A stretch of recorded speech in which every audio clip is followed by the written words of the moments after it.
Hi guys, this is John, and today I'm introducing you the thing which is dropping.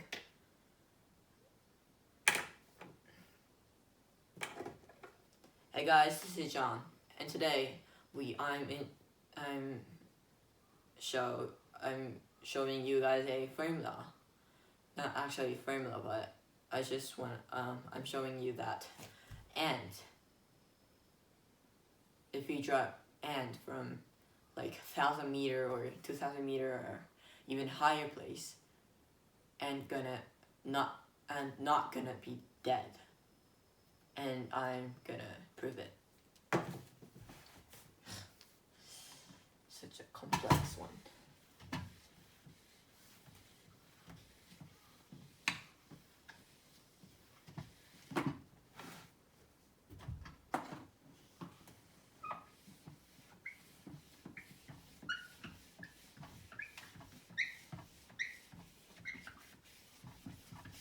So, let's get started. Firstly, this is diagram of the thing, like something which is dropped, and the mass is m. So the gravity put this m like that, right? So mg. And then, if we consider the air resistance, the force of air resistance can be shown as LV, and L is constant number.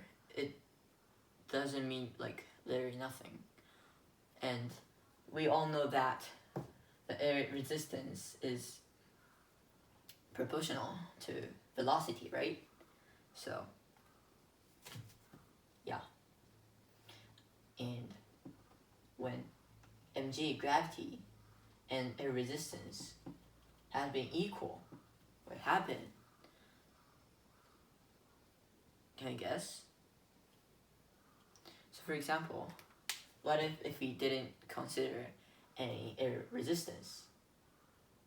It's just this massive will be dropped as with an acceleration, right? Because nothing is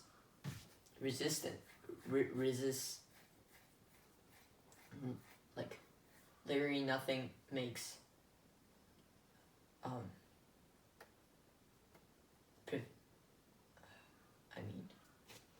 because nothing is interrupting the mg, the gravity, right? So the massive will be going as accelerating for like constantly. But if there was air resistance, what happened is that when they have been equal, this LV and mg has been equal, right? So while they're accelerating like that, like being faster and faster and faster, there has been equal, so that their acceleration has been stopped because the gravity is actually so pushing, but the air resistance is also pushing up, and they have been equal. So they has been zero acceleration, but it still has velocity because there's no force which interrupt the velocity, right? It's actually interrupt acceleration, but it doesn't interrupt a velocity because, you know, like whatever. So I show, so these equal shows the constant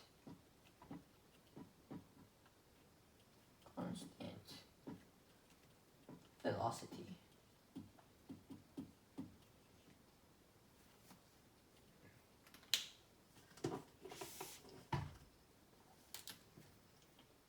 And m equals v divided by g, right? And then velocity divided by acceleration means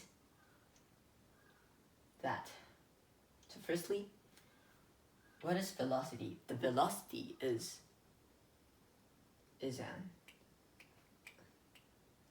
the gathering of acceleration, right? If I drop this pen,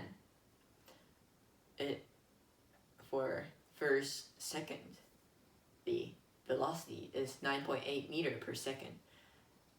However, as for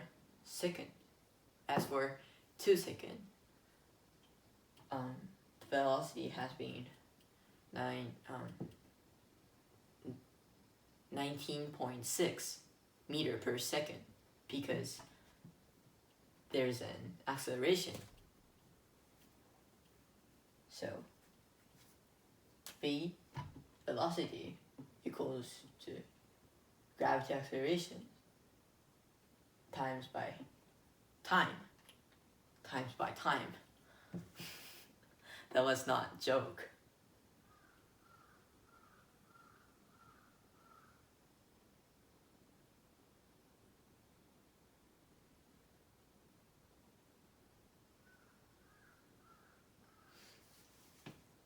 So v divided by j equals 3t. And I substitute this into that equation.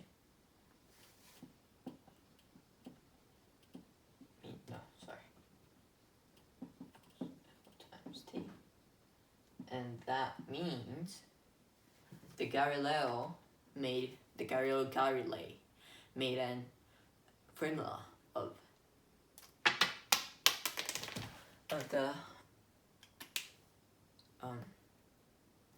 equation, which relates and second the time has been passed while the mass is dropped, and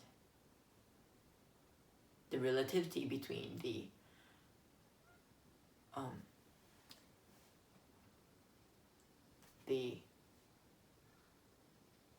distance which is dropped and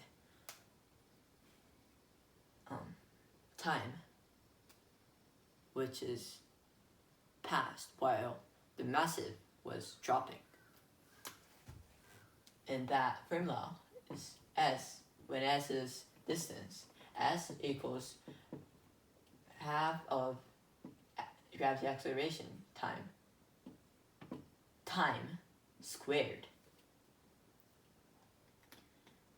And this equation can be also shown as t equal 2 times the distance divided by g and root. And I substitute this equation this formula into this formula, this equation or formula, and m equal the constant air resistance constant. I just call them constant number L times G.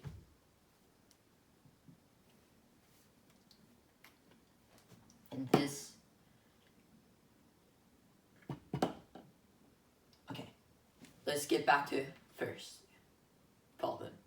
So why ants are still alive, even if they dropped, and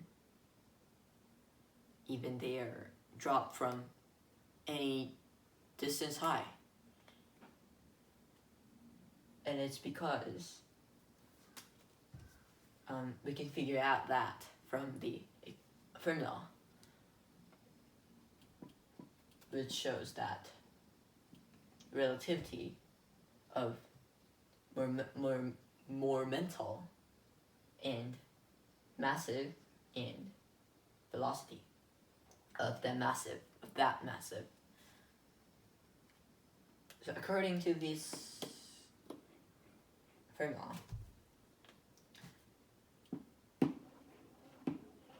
this is showing that if m has been smaller and smaller, the momentum also has been smaller, right? Yeah, and then also, if the massive has been smaller, the velocity also has been smaller.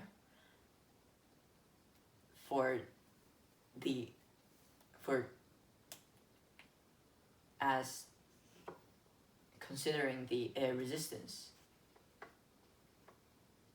and I'm not talking about the Galileo's world, which we don't consider air resistance, but if we consider that the velocity is proportional, I think it's not actually proportional, but there's something relates to massive, because according to this equation, when the massive has been smaller and smaller, the s has been smaller and smaller, because the gravity acceleration and constant number L and 2, they're all constant number, right? They're all the number which is already decided. So no matter what, when m has been smaller, s has been smaller. And whether if s has been smaller, what happened is that this is also equation, Fermi law, but it is Fermi law like that. 2 times gravity's acceleration times the distance, which is dropped, and root them, it's equal to the velocity of the thing, of the massive. If the m is proportional, like something, not actually proportional, but something related to s,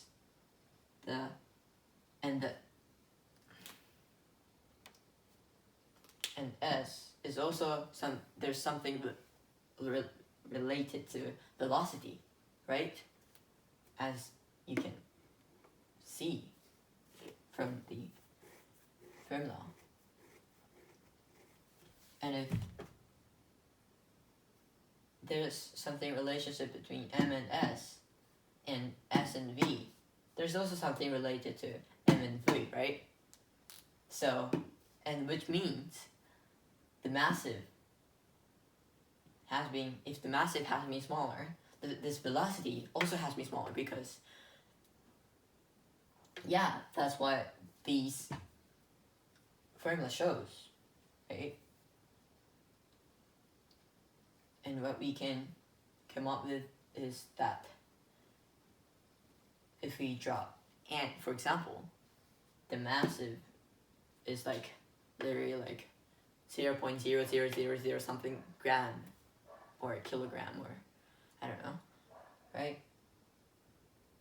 And if the massive is small number, the velocity also has to be small, right? So when we drop ant, the velocity of the constant actually it's not velocity, it's actually constant velocity has been also smaller.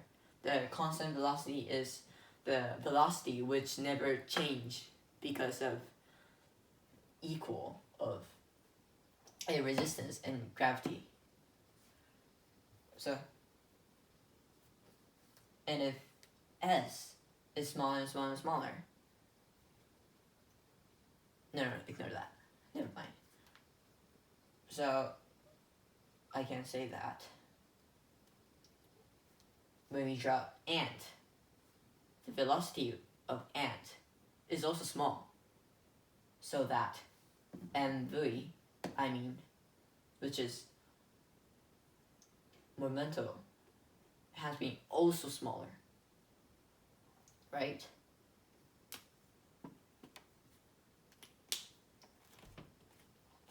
And then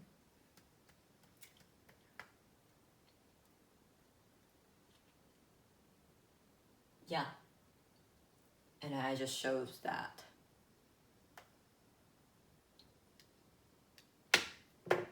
ant never and can't has been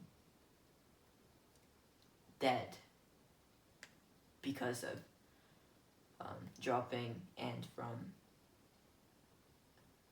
whether we drop ant from higher place, like no matter what, the constant velocity is always like constantly small because the ant's massive is also small. So whether I'm saying the weather for, I'm saying the same thing for so yeah,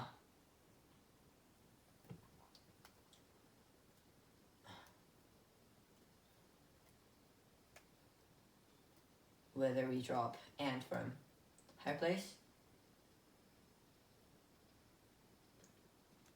velocity, no matter what, velocity is small, and that's all. And now I shows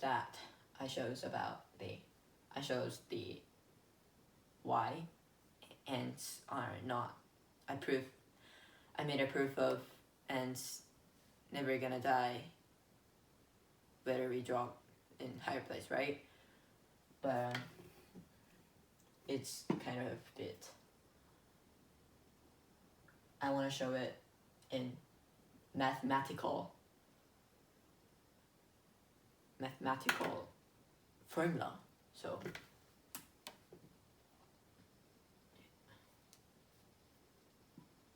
m times v equals momentum, right? As I mentioned here. And that's equals to m times v, so this times this, and then L root 2SG. And this equation, and they're both root, right? They're both root, so their g, the gravitational acceleration, were erased, and then 2 times 2, 4, and s times s, and s squared, root, constant number, equals p.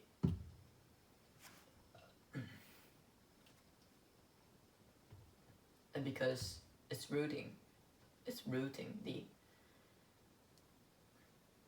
because this is root L times, actually it's 2s times L equals momentum. And it seems like, yeah, perfect. And that's showing actual momentum, right? But there's one thing is not beautiful with this equation? You can guess.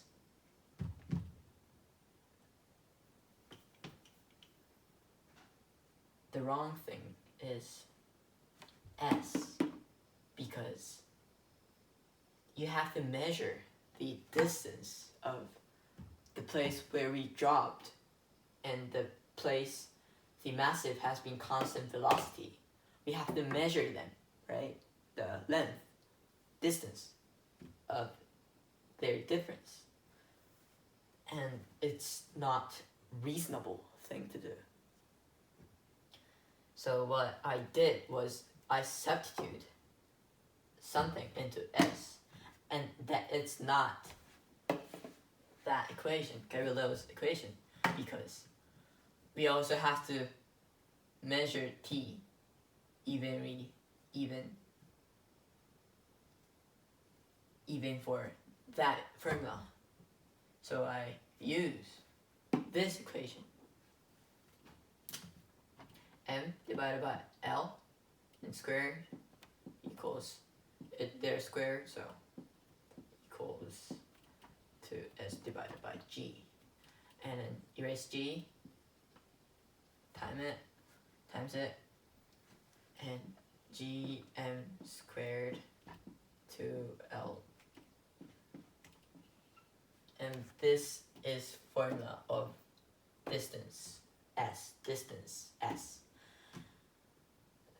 So then I substitute S into this, the momentals S. And what the thing came up is S is erased because it's substituted, right? And then 2 times 2 divided by 2, and they're erased, and it's erased, but it's squared, so the L is still,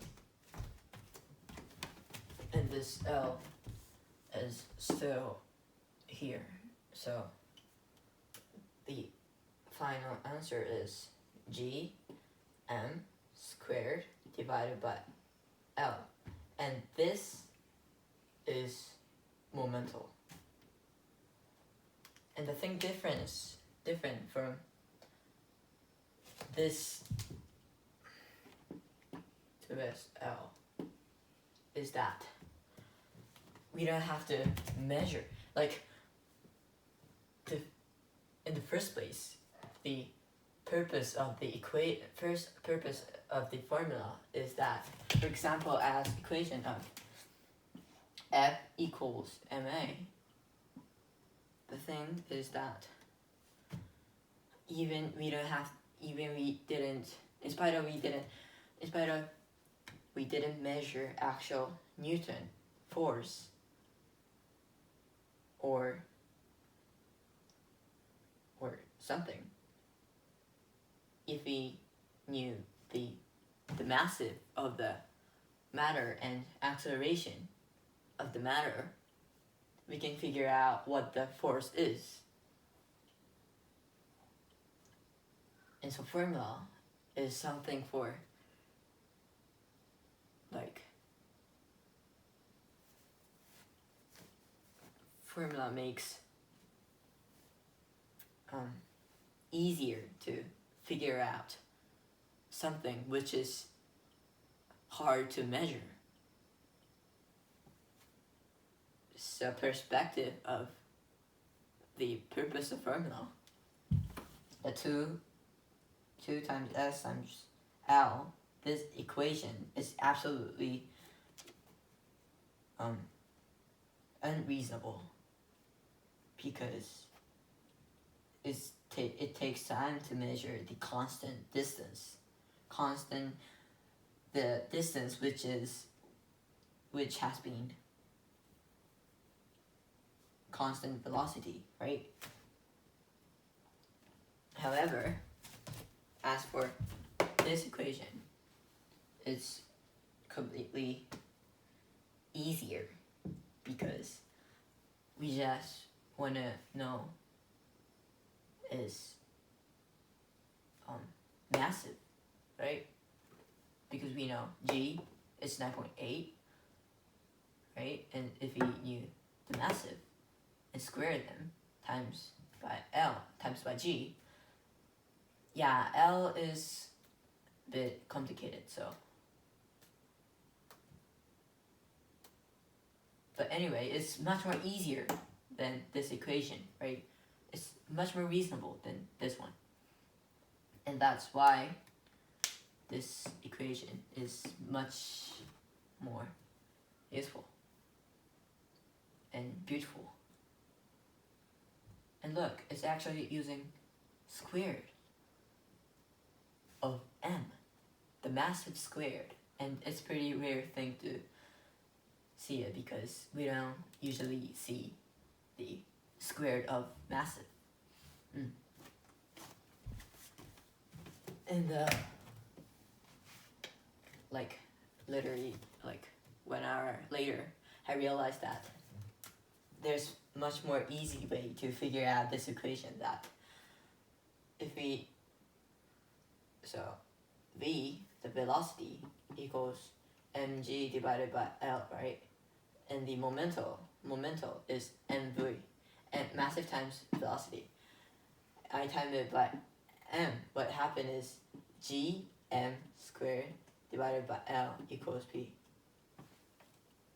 And it's pretty easy to figure out, right? Yeah, that was pretty shocking fact. So maybe this equation is better, I think. The distance dropped.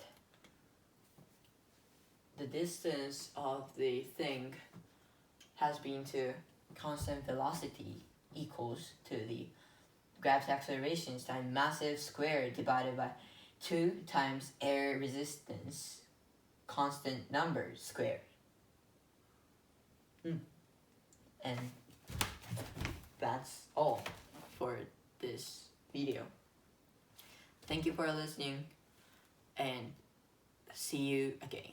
Thank you.